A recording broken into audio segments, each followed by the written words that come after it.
क्या आप जानते हैं कि जब मच्छर आपका खून चूसते हैं तो उनका क्या होता है? अगर आप सोचते हैं कि मच्छर सिर्फ चुभाकर और चूसकर ही खून चूसते हैं, तो आप बिल्कुल गलत हैं। वास्तव में जब भी कोई मच्छर आपका खून चूसता है, तो यह आपके ऊपर एक न्यूनतम आक्रामक सर्जरी करने जैसा होता है। आइए देखें कि यह मच्छर डॉक्टर आपकी सर्जरी कैसे करता है।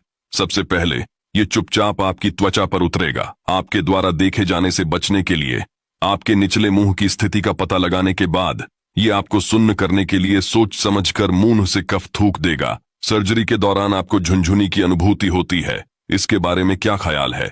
क्या इस प्रकार की सेवा पर्याप्त है? फिर डॉक्टर मॉस्किटो ने अपने सर्जिकल उपकरण, जो उसका मुंह होता है, निकालना शुरू कर देता है। बहुत से लोग सोचते हैं कि मच्छर के मुंह में केवल एक सुई होती है। वास्तव में उसके मुंह के अंग अलग अलग कार्य करने वाली 6 सुइयों से बने होते हैं। स्पष्ट रूप से देखने के लिए इसे माइक्रोस्कोप के नीचे रखना आवश्यक है। उनके श्रम का विभाजन स्पष्ट है।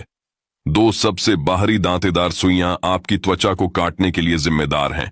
2 आंतरिक सुइयां रक्त वाहिकाओं के रास्ते में बाधाओं को दूर करने के लिए जिम्मेदार हैं, और 2 मध्य सुइयां रक्त को चूसने से रोकने के लिए एंटीकोआगुलेंट यौगिकों को स्रावित करने के लिए जिम्मेदार हैं। इस प्रक्रिया में आपका रक्त जम जाता है और दूसरे मच्छर के वास्तविक भोजन उपकरण होते हैं आपके द्वारा खोजे बिना।